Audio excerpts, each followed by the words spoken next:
Nitwa Madamu Babu. Nge numvishe ngeze ku nzozi zanjye pe. Uko n'ubwa mbere nari mbonye umukobwa w'agaciro bashaka kwambura agaciro ke. Numva ni ibintu bimbabaza cyane nyine tu. Twabuze urubyaro. Cyo nabwira umugabo wanjye ndamukunda cyane sinabona n'uburyo mbivuga.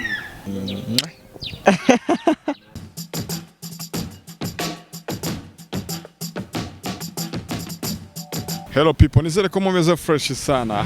Dukurikirana muri mu bice bitandukanye hirya no hino ku isi mu mbibi zitandukanye aho uherereye hose nizere ko ukomeje kumera neza cyane nibyo umuze ukomeza gukora komeza kugenda uhirwa nabyo nitwa Patrick the Entertainer. Welcome to the show ni Yawe TV. Tukibutse ko dufite website kandi usanga amakuru aba yizewe kandi agezweho avugwa hirya no hino ku isi yabo myitekaduro muri cinema muri rusange ubwo tuvuga ndetse na politique byose ayo makuru yizewe n'ahandi yasanga uretse kuri iyo website mba nkubwiye. Ikindi kandi nuko uba ugomba kugana Body Max Fitness abanga bagufasha kumera neza cyane ugakora umwitozo ujyanye nuko ibiro uba ufite byose no mwarimu ubu bigufashamo. Dufite gym nziza cyane, dufite sauna de massage, dufite swimming pool ku bantu bifuza gukora imyitozo itandukanye. Ndwerere mu giporoso nerekeza Kanombe winje muri top cut umuso bwawe ubugeze kuri Body Max Fitness uhamagara kuri 088 35 81 tuguhe izo service yamba nkubwiye haruguru. Okay, fresh. Uko mona kuri skin zanyu turi kumwe n'umukobwa n'umusetse muraza ko musobanukirwa ni wari umukobwa n'umusore ni wari umugabo n'umugore muraza kubamenya byinshi cyane. Umusaza bimeze bite se? Ni sawa. Namahoro. Namahoro. Watangira wibwira abadukurikiranye nyuma tugatangira show yacu. Nitwaye igikomangoma Babu.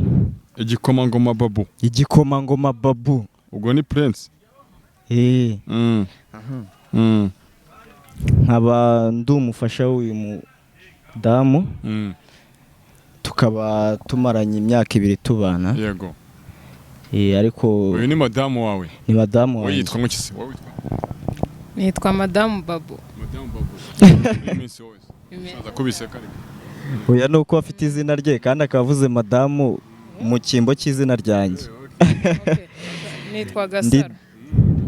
Yego. Gasaro makuru y'iminsi. Meza cyane. Babu mwahuye mute hanyuma mutangira kubana dijyanye?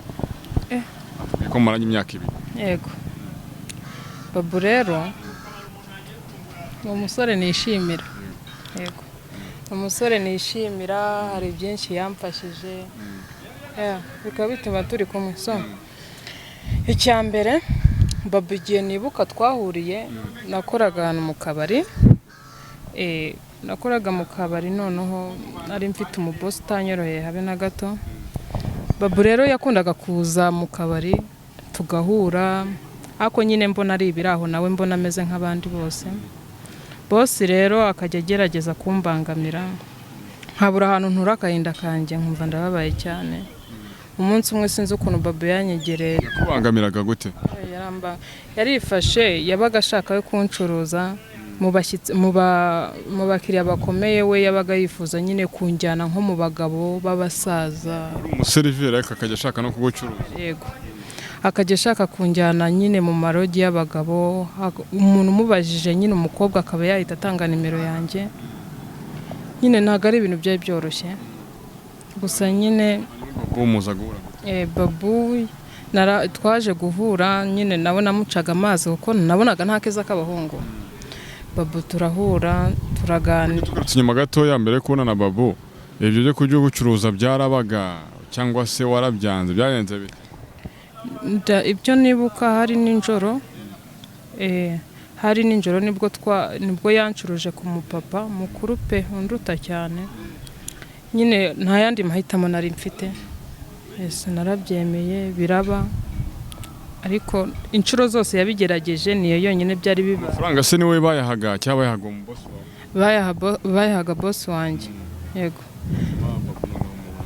Babu rero yaraje turaganira ndi guserivanya nkambwa ngo naretse tugahura mbanza kubica amazi ariko nyine nkajya mbonana umusore ufite gahunda ariko nyine nkabona oya. Rimwe rero nibwo yambwiye ati se wakwihanganya ukanshakira umwanya tukaganira. Ndavuga nta kibazo rwose tuzaganira turahura. Ngira n'Imana aranyumva ni umugabo ukunda kunyumva cyane. Nzahora nkumva mubyeyi. mami nzahora nkumva n'ukuri kuganiriza ibibazo byanjye byose byari bimbabaje, numvaga ndemerewe mu mutima wanjye, numvaga meze nabi. Nawe arankundira aranyumva, arangije arambwira ngo ese ko ndi umusore ukiri mutoya ndimo ndashakisha akazi, nyine nta kazi yagiraga, yarazaga nyine yaraje kuryoshya nk'urundi rubyiruko rwose. Arangije ati ko nta kazi ngira, ariko nubwo ndi umusore nkaba nta kintu mfite, twabana wenda nkagutabara muri ako gahinda gake ufite wowe. Numvaga mbabaye, ndamubwira ati nta kibazo. Sorry namuciye mu ijambo, ahantu yari ari kabisa ni ibintu yarahohoterwa nk'umukobwa nkabibona pe, yaracuruzwaga by'intangarugero, ndamwegera muganiriza wajya gukunda kunywera. Niho najyaga nkunda kunywera, ndamuzi cyane. Na nyine nabonaga ibintu akorerwa aho ngaho, sinkavuga akora mu kabari cyangwa akora uburaya. Nyine ukabona nyine biramubangamira, nyine tukabona ntandi mahitamo afite ari ugushaka ubuzima, nyine ari ukwemera gushaka ubuzima. Ndabyibuka bari bashatse nyine kumubwira ngo hano hari n'umukobwa ukwakira, akaba yanakwakira no mu cyumba. Ndavuga akora iki se? Arabimbwira ni umukobwa uba ukora hano, ariko kubera serivisi akabari kacu gatanga baguha n'umukobwa wo kugushimisha. Numva nyine ni ibintu bibabaje cyane, niyo mpamvu nagenda mwegera ndamuganiriza, ndamwumva, mutega amatwi. Numva ahubwo ni umukobwa mwiza cyane w'agaciro, ushaka kugera kure ku ntego nyinshi cyane, ukwiye kumvwa nyine muha umwanya wanjye, nyine ndamuganiriza, nawe aranyemerera mu mwanya we. Nyine nubwo yabanje kuzajya angoramo ukuntu, ariko ntago yanyizeraga. Nyine yumvaga ari nk'abandi n'ubundi baza aho ngaho bamubwira ngo bamwizeza ibitangaza ari kugira ngo bamusambanye bigendere. Njyabona ntago ari byo nshaka, aranyemerera, turaganira,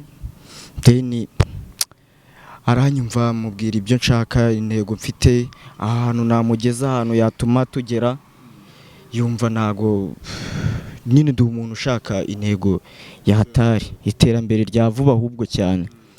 Niyo mpamvu namubwiye ati ushobora no kumbera ngewe umufasha nkakwishimira, tukaba twanabyarana famiye. Ntiyatinze kubyemera rwose, yaraje. Ubu ngubu turabana neza, ni umugore mwiza cyane. Ariko harambira gusaba ko mubana, wahise ubyemera cyangwa se wabanje kumukatira?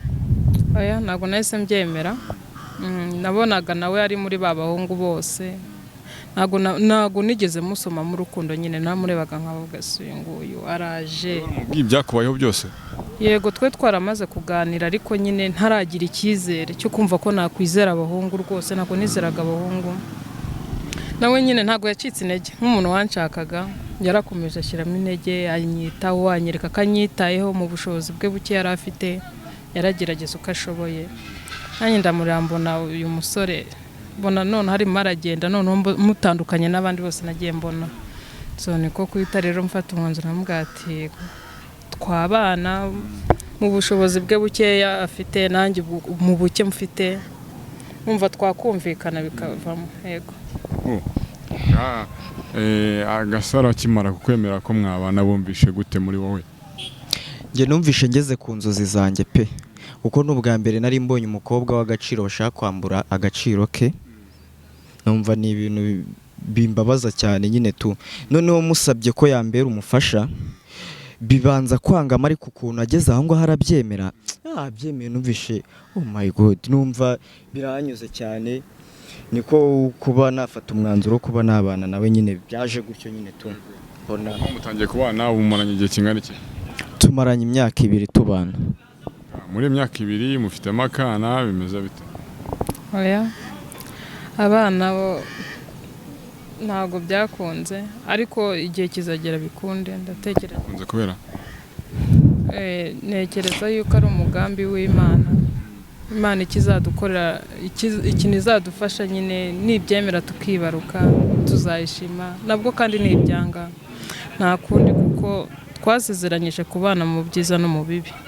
Ikibazo ninde kiriho, inshingano z'urugo zirakorwa neza, bimeze bite? Ni ikihe kibazo kirimo kuvuga ngo ntabwo biraba, ariko wenda hari igihe bizaba ni muri ateganya kubyara mwabaye muboneje urubyaro byagenze bite okay twabuze urubyaro utabyara cyane bivuge nta kibazo pe njye nta kibazo mfite umugabo wanjye afite ikibazo cyo kutabyara ariko ndamukunda uko byagenda kose yabyara twabyara tutabyara nzakomeza mukunda ikibazo cyo kutabyara gusa cyane inshingano z'urugo ntago azuzuza akabarira agatera neza yego ariko nyine ninde wabwiye ko batabyara mwabimenye gute ko twagiye kwa muganga kuko twashakaga umwana twagiye kwa muganga turabaganiriza nyine baraturebera batubwira ko umugabo wanjye afite ikibazo ariko ko isa cyakemuka tukaba twabyara yego kubera amashengesho y'Imana dusenga Imana dusenga byara wiyumvishemo muri wowe ntago wajye uvuze uti gasara zansiga kugira ngo ntago byara wahise ubyakira gute ibyo nta kuntu ntabitekereza narabitekereje cyane ariko kubera kubw'imbaraga z'Imana n'icyizere mufitiye ntago nabitinzeho cyane ikintu nakoze no kumuganiriza nkamubwira nyine ko bibaho ko ntawe umenya imigambi y'Imana hari n'abarwara sida igakira kandi batarivuje nanjye ari igihe wazabona twibarutse imfura yacu nitunibaruka tuzagutumira ko icyo gihe tuzabisereburira twifata itangazo bikomeye cyane ndumva ari ibyo ngibyo abantu bati amara ibintu bisenye ingo hanini usanga ari ikibazo cyo mu buriri bitagenda neza ingo zirasenyuka nawe niko byumva oya cyambere nuko ikintu gisenye ingo ni iki ubwumvikane hagati yanyu kutubahana kuba umuntu utakumva undi yego kandi igihe umugabo wanjye aranyubaha muri make nubwo icyo kibazo cyo gihari ndizera ko isa Imana nibishaka tuzibaruka muracyabigerageza cyangwa mwararekeye gisubize nta kibazo ese wana ntagifite agatege iminota oya urebye ni nk'uko abandi bagabo babigenza ko namwe oya ntago ajya abeshya oya ntago ako nawe da hanze koko sheri oya ntago umugabo wanjye gusa nyine agakora neza nk'umugabo vraiment uretse gasa biramutse bikomeje ko mutabyara umusa kanyibaza umugabo biramutse bibayeho nyine mugakomeza kutabyara ariko gasaro akubwira ati ariko se mugabo wanjye kuri hano tutabyara ninyabije ku ruhande ngashaka kana none tukagarura muri famiye hari ikintu yabitwaye wamwemerera ibyo ngibyo mba mbitekereza cyane ariko ntago mba ndafata umwanzuro wako kanya kuba nahita mbimubwira ngo abikore kuko nyine ntago ndamenya Imana ipanga ntabimwemera nawanga umwana itajyayo bivuge musibyo n'ubu ntago mise mwoherezayo ariko ese gasaro kweza bangwa bivuge ndamusaba oya nuko nyine n'ukuntu ako kana ashyizemo arakana batambitsemo ngo yabitekerezaho ngo nagenda sheri nagenda oya kuba wagenda nshobora nko kuba nareba nka petit frere wanjye akari umunterera inda nka murumuna wanjye akamunterera inda ndajya kumushaka ukazanura oya aho kugira ngo amaraso ajya ahandi ndakeka n'ubundi yajya iwacu kuko twamufata n'ubundi nk'aho ari umwana wanjye birumvikana mwazongera kuryamana yavuye ahandi yavuye kwa murumuna wanjye twakongera nta kibazo ageze kwa murumuna wawe akamukoramo akazi koko bikamurenga iwawe agahita agukatira murumuna wanjye ntago yabinkora ndakeka ntago yabinkora icyo namusaba nicyo yankorera nawe ahubwo ntago mfite amahirwe 100% ko yabyemera kunterera inda ntago nse nabyemera be urumva nabyemera nibyo nabyo agwaye murumuna ntago nabyemera umva umugabo wanjye handi ntajya nshobora no kubitekereza ngo handi wumva na nundi wawe be byose ni ibyawe nanjye ibyanjye ni ibyawe sibyo ese uwo mugani nk'abantu bakunda ubwo yahande yamburanye bakunda n'akamenyetso bamunanyuzamo ye n'akabizu nta n'iki kantera ariko be kantere urabyanga ninjoro se sinjye wakaguteye eze umusugizo uryama nawe ngaho ku manwa ngaho bikora ninjoro ibaze we reba amasaha nageze oya ntago ndi ikigwaye mwabikoze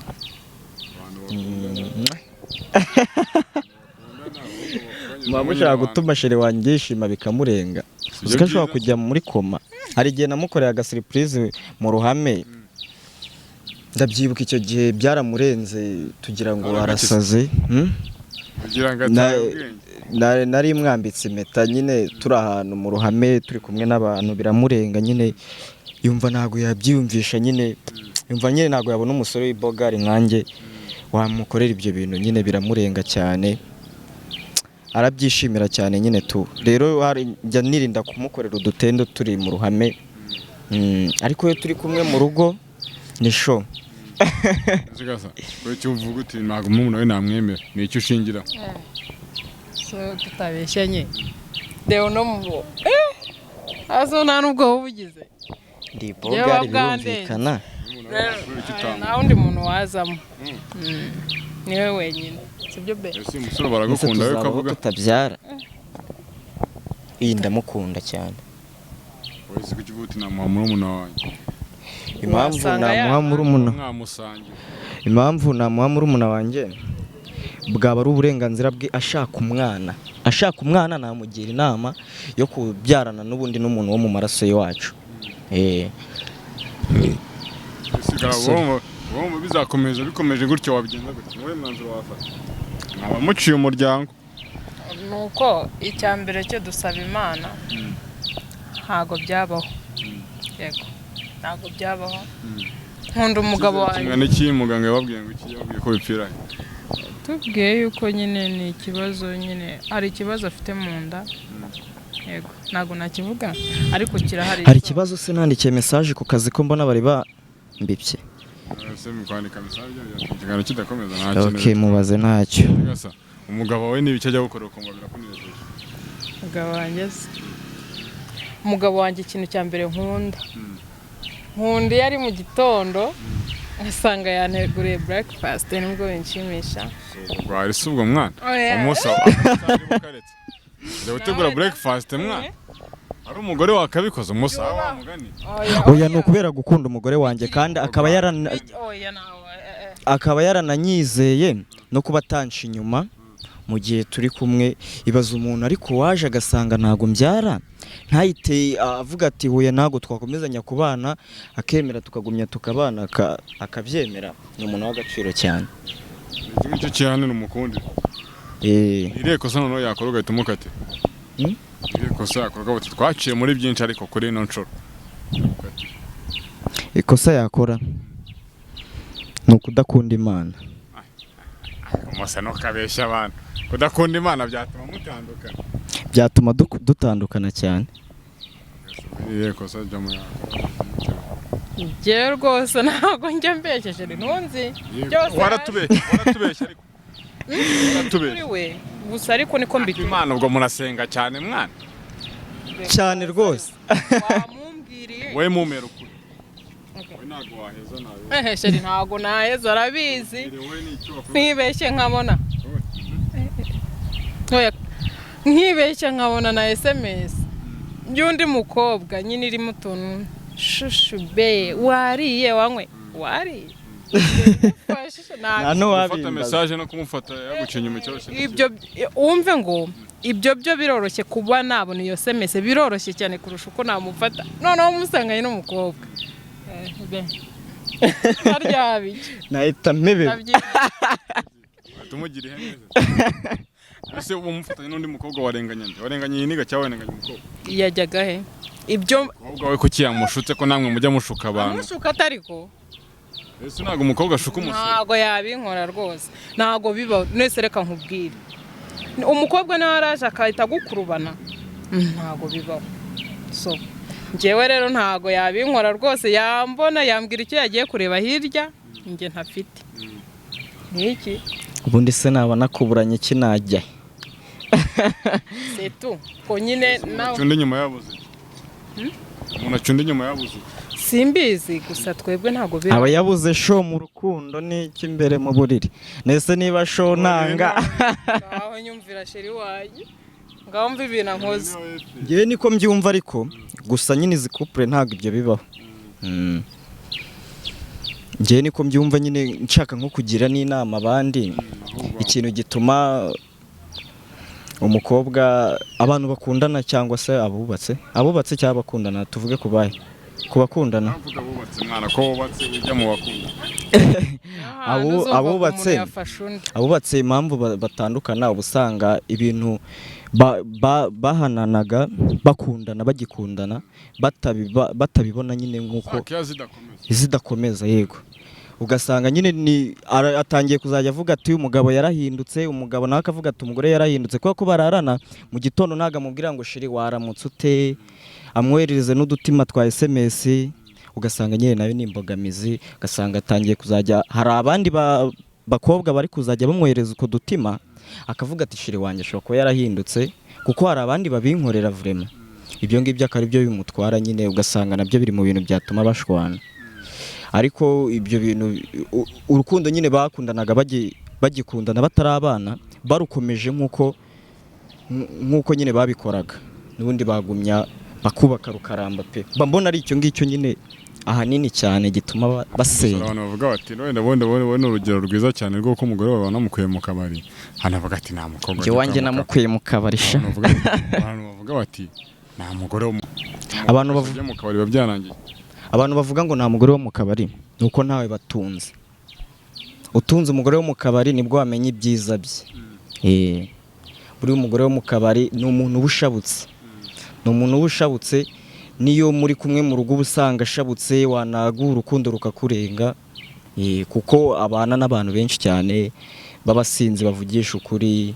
Aba nyine kuko nyine kudeni ushobora nko kubona nk'umusinzi yasinze akaza akakugwaho nyine ntumwinube ukaba wamufata ukagenda ukamwicaza hariya ku ntebe. Urwo ni urukundo rero rwa rukundo agumya ahorana n'ubundi aruzana mu rugo noneho akarwagura cyane mu rugo ugasanga nyine umugore ukora mu kabari n'umugore w'agaciro cyane. Ahubwo abantu bafite umugore ukora mu kabari mukomere ku ibanga imwe muzi ibijya mbere sha. Uwanjye nakuye mu kabari ninjye ubizi. Uzike yagira zitabaho zimwe muri izo se nk'ibintu ajya gukora aho utari kwa muganga agira n'ibiki ajya gukora kabote kwera kari byinshi kandi ukaba usanga byose bitarutanwa. Ni byinshi ariko ntabwo birutanwa. Icy'ingenzi ni uko atajya anererana mu gihe ambonye no mu gihe atambona. icyo tubajyagiye hapi kujya mu bagabo n'ibiki oya ibyo byo bimukureho. Ubundi ibyo ngibyo naravivuye narangije gushyiramo agakubo ntabwo icyo kibazo bakikimubaza byo kuba yansha inyuma. Ese muri famiye bakubwira turi umugabo utabyara muzakomeza kubana kugeza byari basubiza iki? Yewe ntabwo biba byoroshye nyine usanga kuzukuru umwuzukuru mama naca umwuzukuru papa umwuzukuru uracyari umukobwa muto ukeneye kubasha kundi ahubwo ati mama uzibanga riri hariya bitamubwira gutya hoya ntabwo mbwa iki mama amfashe agira amahane bitamubwira ati mama uri urugo rwiza uko niyo waba ufite ibya mirenge niyo waba ufite ibimeze gute hatarimo gusenga kuko nabo bana ushobora kubabona ariko ugasanga urugo rwawe n'undi nta mugisha urimo nta byishimo muhora muryana mushwana bamubwira ati igihe cyanjye kizagera nawe ntabwo wari uzi ko navuka ntiwari uzi ko abandi bavuka byose ni Imana ni Imana ipanga. Umugabo wabwiye ati ni burundu ntabwo bikibaye ntabwo kibyaye wafata uye mwanzuro njye nawe ni forever. wowe wafata uwe mwanzuro ntabwo wagira umwarimu ukamwita kuri muto we washatse wakishakiye akantu oya ntago namubwira ngo najye gushaka, sinabikubwiye ntago yajya kure, n'ubundi yajya mu muryango wacu. Mwumvishe yangingo yo kuvuga mu muntu waracyari kana ari gushyiramo niko kabi kakanu ni kabi cyane rwose, burashatse yagakosora sheri. None se wowe wumva wajya? Ntago nagusiga ubwo turi kumwe mu bibi n'ibyiza. Ibyo no guca umuryango. Erega mujye mwibuka iyo mugiye gusezerana sibyo, barababwira ngo mu byiza no mu bibi muzabibanamo, muravuga yego sibyo. So ngewe icyo kintu natekereje, navuze ati mugabo wanjye ndamukunda, namusanze mureba nta kintu yanyimye, mu bushobozi bwe buke yari afite ntacyo atakoze, arabizi byose yarabikoze.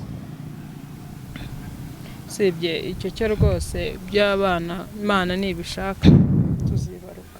Hanyuma abantu bakoresha abakozi bo mu tubari bakumva nyine bakongeraho nako kuryamana n'abantu, bo bagira ubutumwa se?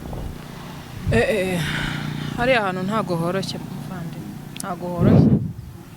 Aba boss b'iki gihe nono mana we nawe iyo agiye kukubaza ahita abanza, iyo agiye kukubaza uri umukozi ahita kubaza amafoto yawe, umeze ute, uteye ute, wambara ute, n'ibyo neze wa umuntu akazi mutaziranye nyine. Reka nkubwire ibyo ngibyo bajyaga babivuga nkagiye nyine nta akazi, ni ukujya abakiriya baze, kumbi baba bagamije gucuruza abana b'abakobwa. Ikintu nabwira abana b'abakobwa bakora mu kabari, niba ntago nge nabashyigikira kuba baryamana n'abo bagabo babazanira, ikintu nababwira cyo bagomba gutumira, niba ari akazi, niba ari kubona bamutesha umutwe kavemo, shaka kandi. Erega reka nkubwire nuko abantu bafata ibintu bakabica amazi. None se n'akazi ko mu rugo agakora ariko ukakabaho wishimye, ushima Imana no kuba yarakakuzanyemo, aho kugira ngo ujye kwihambira ngo ubuse ngo wambona ngo numva sinzi amazina basigaye babita ngo ntibakaryarugo. Karyarugo gute? Nta kazi kabi kabaho, usibye akabaho aho bazagukoresha ikintu udashaka, aho bazakubangamira, aho bazakubuza uburenganzira bwawe. Ako kazi ni kabi, kaveho. Akazi ko gukora nubwo abantu bavuga ngo nta kazi kakibaho, akazi kariho sibyo. Washakisha wakora akazi ko mu rugo, ikiyedi kirakora. Ikiyedi si bitatu wajya gukora ubuyede nawe nuko nyine nkihari ndi umugabo nyine wajya gukora ubuyede cyane. Reka abana mwana batakora ubuyede, uri kuno urwana ubona ukabona rwose urwana waruteruza itafari ushingiye ku none se reka nkubwire, aho kugira ngo bakuzanire igisazo utanazi sibyo, bakikuzana akubwira nturi bwungu, rega bikundira ubuzima bworoshye. Reka nkubwire muvandi, njyaho kumbwira ngo njye gukunda kari akazi ko mu kabari bancuruza, no se niyo wambwira gukora iki we, no wambwira ngo gendesha umutwe, saa sita uzajya wowe n'umugabo wawe muzajya murya, mwambare muse neza, nagakoraho kugira ngo njye gukora akazi ko mu kabari aho bancuruza. Cyakoze cyo gusa icyo nahamya cyo, aba boss bose ntago ari kimwe. Hari abazi kwita ku muntu, hari abazi agaciro k'umuntu, yesi barahari, ariko nabameze gutyo babangamiwe muri ubwo buryo. Ni ukuri nama nabagira ako kazi bakareke pe. Turagana ku musozo. Ahubwo ikintu ngewe nasaba leta ishobora kuba yashyiraho nka minisiteri y'abakozi baciriritse, abakozi bakora mu kabari n'abakozi bakora mu rugo, bakamenya ngo hari minisiteri bakurikirana abana, kuko abakozi bakora mu kabari bararengana bro, bararengana man, byatari bararengana tu. Fresh santé. Turagana ku musozo rero, sinzi ubutumwa wagenera madamu tukagana ku musozo. Ubutumwa namubwira no gutegereza yihanganye ikimana izatanga. Ni ubwo butumwa namubwira. Cyo nabwira umugabo wanjye ndamukunda cyane, sinabona n'uburyo mbivuga. Igihe hari cyo nzakomeza mukunde, ikizaba cyose nta kizadutandukanya. Wakoze cyane kutuganiriza. Yego namwe mwakoze. Bose nawe wakoze. Namwe mwakoze. Fresh Sun nitwa Patrick the Entertainer, ndabashimiye cyane, mukomeze kunogerwa n'ibiganiro bya Yawe TV. Reka dusubire mu biganiro byacu bitaha, ndabashimiye cyane, mukomeze kunogerwa n'ibiganiro tubagezaho.